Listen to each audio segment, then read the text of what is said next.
저에겐 심장이 덜컥 주저앉는 충격적이고도 공포스러운 사연이 하나 있어요. 다들 혀를 내두르며 소름이 돋을 거라고 예상이 되는데요. 앞서 말한 것처럼 쇼킹하지만 안타깝고 가슴이 아픈 감정도 드실 테니 여러 감정을 느끼시면서 제 사연을 들어주시길 바랍니다. 저는 나이 30살에 남편과 결혼했습니다. 연애를 5년 정도 하고 아주 자연스럽게 부부가 되었죠. 물론 사랑하는 마음이 크기도 했지만 우정과 의리로 서로의 곁을 돌봐주는 날이 더 많았답니다. 장기 연애를 하고 결혼하신 분들은 아마 제 마음을 이해하실 겁니다. 그이와 결혼하고 시댁 식구들과 친해졌는데 그중 손윗동서와 진짜 많이 가까워졌습니다. 시부모님 두 분이 돌아가신 지 꽤 되어서 집안의 여자라고는 저와 동서뿐이었답니다. 그래서 동서와 저 둘이 자주 만났습니다. 같이 쇼핑도 하고 외식과 티타임도 가지며 온갖 수다를 떨었죠. 그래서인지 남편과 아주버님도 남자 둘이 자주 어울렸답니다. 둘 다 운동을 좋아해서 둘이 골프도 치러 다니고 술을 좋아해 형제끼리 속사정을 털어놓으며 자주 진지한 술자리를 가지기도 했답니다. 그렇다고 남녀를 완전히 가르고 다닌 건 아니에요. 동서 부부가 저희는 한 달에 한 번씩 동반으로 캠핑하러 다녔고 때때로 해외여행도 다니면서 친목을 다졌답니다. 저는 결혼과 동시에 직장을 그만뒀습니다. 남편이 사업가인데 아무래도 자기는 내조가 필요하고 집에 들어오면 항상 제가 있으면 좋겠다고 설득해서 주부로 살기로 했죠. 동서 역시 주부이긴 했는데 돈이 많은 부자주부였습니다. 태어나길 금수저로 태어나서 잘 살았다고 해요. 동서 아버지가 사업체를 여러 개 하셔서 갖고 싶은 건 다 가지면서 살았다네요. 그리고 몇 년 전 돌아가신 아버지한테 큰 상가를 물려받아 일을 하지도 않아도 먹고 사는데 아무런 지장이 없었답니다. 매달 통장에 찍히는 임대료만 해도 억소리가 날 만큼 가치 있는 상가의 주인이었죠. 그래서 동서가 저에게 많은 것을 베풀었습니다. 쇼핑하면 꼭 제 것까지 사주셨고 제 친정 부모님 생신에 돈봉투를 주며 축하해주기도 했답니다. 동서는 금전적으로도 많이 베풀었지만 마음도 참 예쁜 사람이었습니다. 항상 친절하고 배려가 몸에 배어있는 데다가 제 이야기를 항상 귀 기울여주고 조언과 격려를 많이 해주었답니다. 이런 동서에게도 근심이 하나 있었어요. 어릴 적 부모님이 이혼하시고 아버지 손에서 자랐는데 엄마를 20년 가까이 만나지 못했다고 하더라고요. 그리고 동서 아버지는 제가 결혼하기 전에 돌아가셨답니다. 동서는 어느 날 저에게 떨리는 일이 생겼다며 부탁 하나를 해도 되겠느냐고 하더라고요. 동서, 나 이번 주 일요일에 엄마를 만나기로 했어. 근 20년 만이야. 그런데 혼자 가려니까 너무 떨려서 안 될 것 같아. 동서가 나랑 같이 가주면 안 될까? 동서가 내 옆에 있으면 하나도 떨지 않을 것 같아서 말이야. 이에 저는 깜짝 놀라기도 했고 축하하는 미소를 지었습니다. 형님, 어머니 만나기로 하셨어요? 정말 잘 됐네요. 생각 잘하셨어요. 요 며칠 근심이 가득 차 보이더니 어머니 때문이었군요. 당연히 제가 같이 가야죠. 제가 형님 동생이니 형님 어머니는 저한테도 어머니 아니겠어요? 저도 그동안 형님 어머니가 어떤 분인지 궁금했는데 정말 잘 됐어요. 역시 동서는 내 부탁을 들어주는구나. 고마워 동서. 대신 내가 맛있는 거 사줄게. 주말랑 엄마랑 셋이서 좋은 데 가자. 그래서 일요일에 동서와 동서 모친을 만나러 갔습니다. 조용하고 한적한 카페에서 무녀가 상봉했는데 두 사람은 어색하게 인사를 하고 자리에 앉았습니다. 제가 옆에서 수다스럽게 굴면 안 될 것 같아 똑같이 진중하게 앉아 있었답니다. 두 사람은 각자 어떻게 살았는지 이야기를 주고받고 있었는데 동서 모친은 고생을 꽤 많이 하셨더라고요. 동서 부친과 이혼을 하며 위자료를 거의 받지 못하고 나와 홀로 식당에서 평생 일해왔다고 했습니다. 주연아 미안하다. 그런데 엄마가 널 일부러 찾지 않은 게 아니야.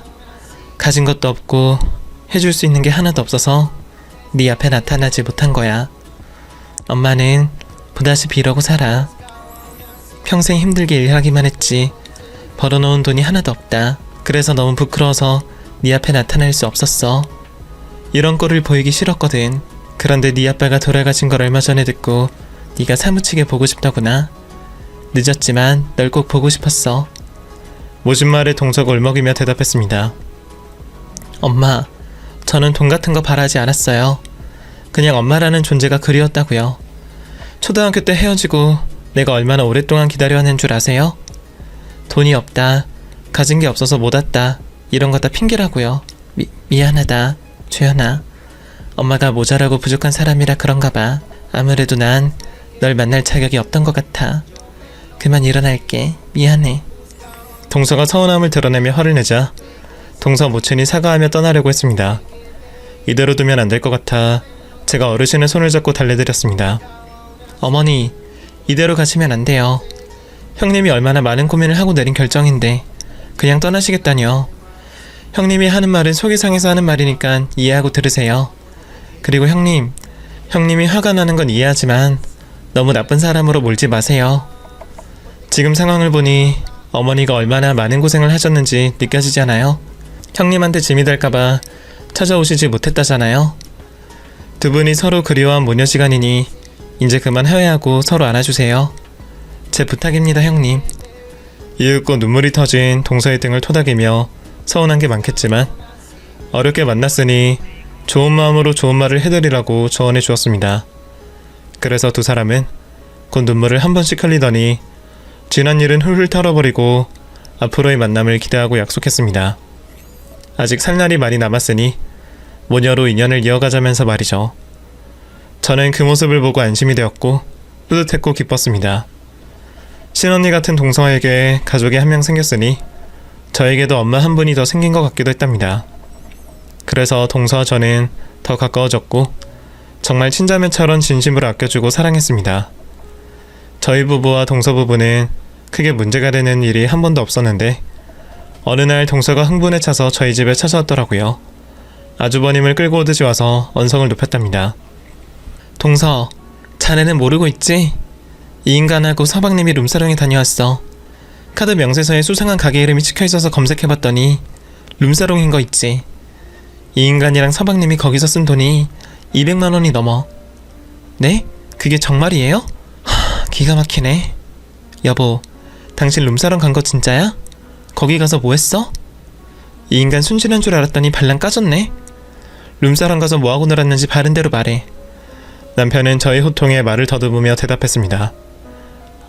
그게 형이 가자고 해서 따라갔어. 그리고 술만 마시고 나왔어. 여자들이랑 아무런 일도 없었어. 여보, 나 진짜 처음 가본 거야. 너 같으면 믿겠니? 내가 호빠 같은 데 다녀오면 날 어떻게 생각할 거니? 그냥 술만 마시고 왔다 하면 믿을 거야? 여보, 내가 거기에 간 건 잘못했는데 진짜 형이 가자고 해서 한번 따라간 거야. 그런데 한 번도 못 가보면 남자도 아니라고 하면서 끌고 갔다고. 남편이 변명을 하자 아주버님이 그에게 짜증내더군요. 야 임마, 너도 똑같이 재밌게 놀았잖아. 어? 이제 와서 발뺌하면 내가 뭐가 되냐? 어? 됐고 빨리 무릎 꿇자. 우리 이혼당하지 않으려면 마누라들한테 사과하자고. 두 형제는 저와 동서 앞에 무릎을 꿇었고 다시는 그런 술집에 가지 않겠다고 약속했습니다. 만약 다른 여자와 바람을 피웠다고 하면 당장 이혼 생각을 하겠지만 아주버님과 남편은 평소 바른 생활을 하는 사람들이었기 때문에 딱 한 번 용서해 주기로 했습니다. 그런데 동서는 용서하는 대신 한 가지 조건을 걸었습니다. 둘 다 이혼은 하기 싫은가 봐. 그럼 당신하고 서방님 각자 배우자에게 경제권을 넘겨. 카드도 사용하면 우리한테 문자가 오게끔 하고 외출은 허락받고 해. 직장 외에는 마음대로 가지 말고. 이게 용서해주는 조건이야. 형님, 굿 아이디어예요. 안 그래도 남편이 저한테 생활비를 쥐꼬리만큼 주고 있어서 힘들었는데 아주 잘 됐어요. 당신 형님 말대로 나한테 통장이랑 카드 다 넘겨. 그리고 매달 용돈 받아서 쓰도록 하고. 내가 이번 한 번은 그냥 넘어가는데 또 그런 술집에 갔다간 이혼당할 줄 알아. 두 남자는 입을 삐죽거리며 그건 너무 과한 벌이 아니냐고 말했지만 이혼하기 싫으면 알아서들 결정하라고 했더니 이내 경제권을 저희 여자들에게 맡기기로 했답니다. 형님은 성격이 세심하고 꼼꼼해서 언제나 남자들의 실수나 허점이 보이면 바로 잡아채서 문제로 삼고 해결을 했죠. 여러 가지로 지혜롭고 현명해서 언제나 동서가 든든했답니다. 그래서 저도 경제권을 받아 마음대로 돈 관리를 시작했어요. 사업하는 남편의 정확한 재산을 알게 되었는데 꽤 능력 있는 사람이더라고요. 전에는 겸손하다는 듯이 일반 직장인들과 별반 차이가 없다 말해왔었는데 통장을 까보니 장난이 아니었습니다. 여하튼 그때부터는 제가 돈 관리를 재밌게 하게 되었습니다. 물론 사채를 부리거나 쓸데없는 곳에 돈을 쓰진 않았고 생활비를 조금 더 쓰는 정도였습니다. 그렇게 동서와 거의 매일 어울리고 있었는데 언젠가부터 얼굴에 그늘이 져 있었습니다. 저는 무슨 일이 있는지 물었습니다. 형님 무슨 일이에요? 다크서클이 턱끝까지 내려왔다고요. 아주버님하고 싸우신 거예요? 아니 싸우긴 무슨. 그냥 요즘 잠을 못 자서 그래. 불면증이 있어서 며칠 거의 못 잤네. 아 형님 왜 잠을 못 주무세요? 무슨 걱정이라도 있는 거예요? 혹시 어머니하고 사이가 틀어졌어요? 아니 엄마랑은 일주일에 한 번씩 통화하고 가끔 만나고 있어. 우리 모녀 꽤 친해졌다고. 그럼 무슨 고민이 있길래 잠을 못 주무셔서 낯빛이 이렇게 어두우신 거예요? 저한테는 털어놓으셔도 돼요 형님. 자꾸 이러시면 저 삐칩니다. 그러자 동서는 피식 웃으면서 아무런 일도 없다고 대답했습니다. 자기가 일이 뭐가 있겠느냐며 그냥 계절이 바뀌어서 잠을 못 자는 것 같다고 하더라고요. 하지만 제 느낌에는 아주버님과 무슨 일이 있는 것 같았습니다. 자꾸 핸드폰을 보며 한숨을 내쉬는데 문자 온 사람이 누군지 슬쩍 봤더니 아주버님이더라고요. 내용까지는 보지 못했지만 두 사람이 무슨 이유에서인지 심한 갈등을 겪고 있는 것 같았습니다. 그날은 동서가 아무 말도 하고 싶어 하지 않은 것 같아 깊게 물어보지 못하고 집으로 돌아왔습니다. 그리고 그날 이후로 동서가 저를 만나러 나오지 않았습니다. 아주버님과 갈등이 있는 게 아니라 저한테 뭔가 쌓인 건가 싶어 서운한 게 있는지 물어봤더니 그런 건 전혀 없다고 하긴 했는데 뭔가 찝찝하더라고요. 매번 먼저 저를 찾아와서 수다 산매경에 빠뜨린 장본인이 갑자기 어두컴컴한 사람이 되어서 안쓰럽기도 하고 섭섭하기도 했답니다. 그런데 며칠 뒤 동서의 충격적인 소식을 듣게 되었습니다. 아주버님이 부들부들 떨리는 목소리로 병원으로 오라고 말하더라고요.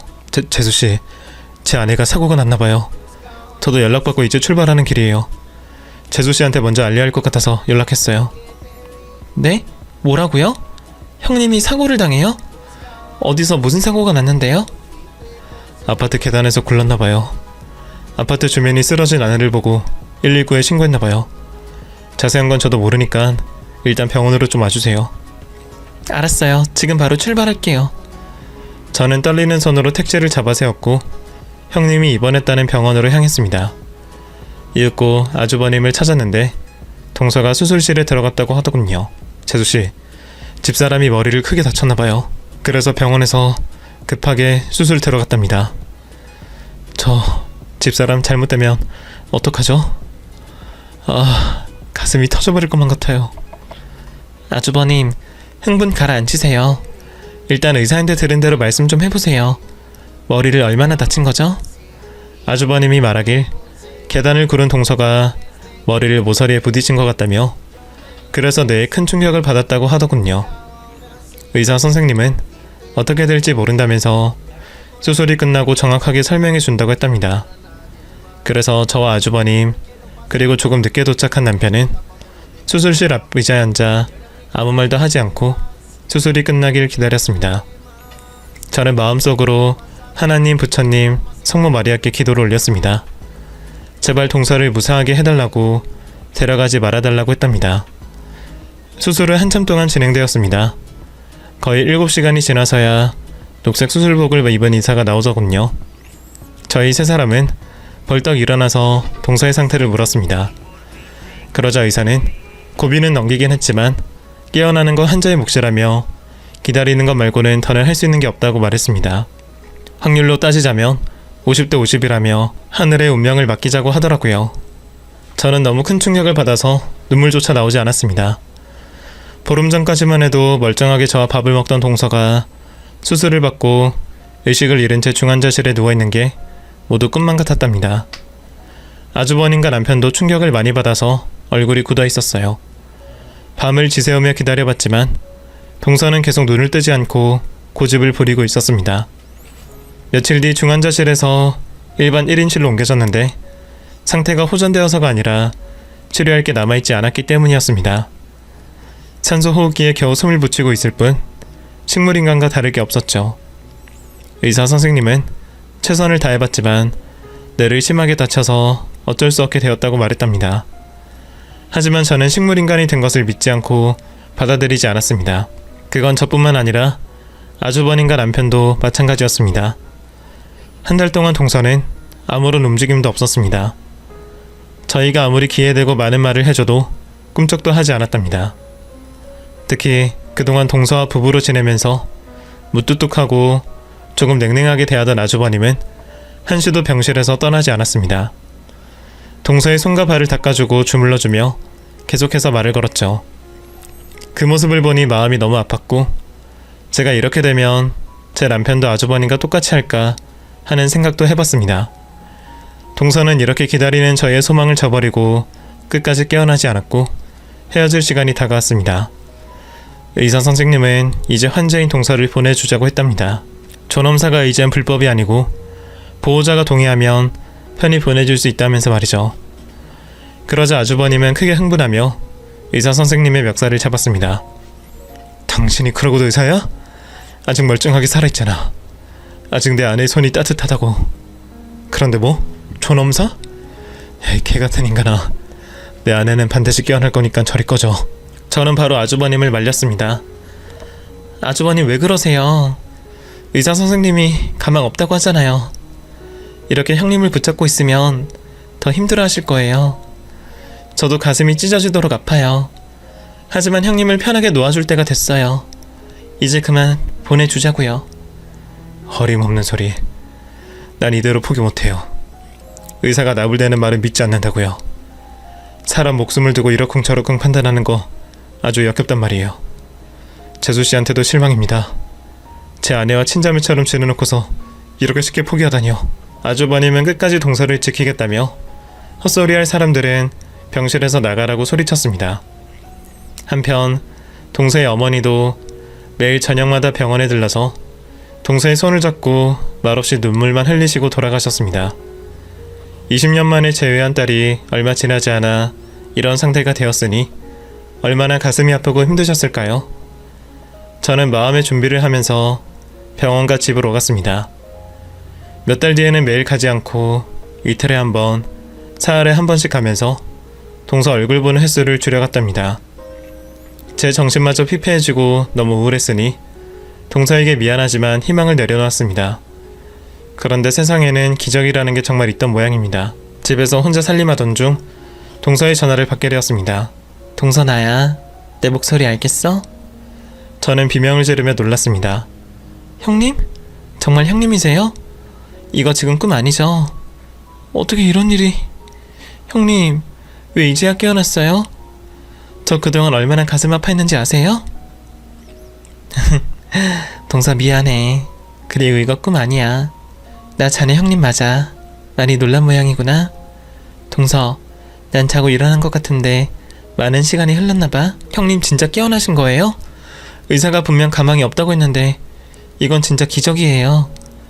형님, 바로 병원으로 달려갈게요. 아니야 동서. 내가 깨어난 건 아무도 몰라. 동서, 나한테 오기 전에 내 부탁 하나만 들어주면 안 될까나? 뭐지? 형님 말투가 아닌 것 같은데? 당신 누구야? 지금 장난 전화하는 거지? 아니야 동서 나야. 자네 형님이라고.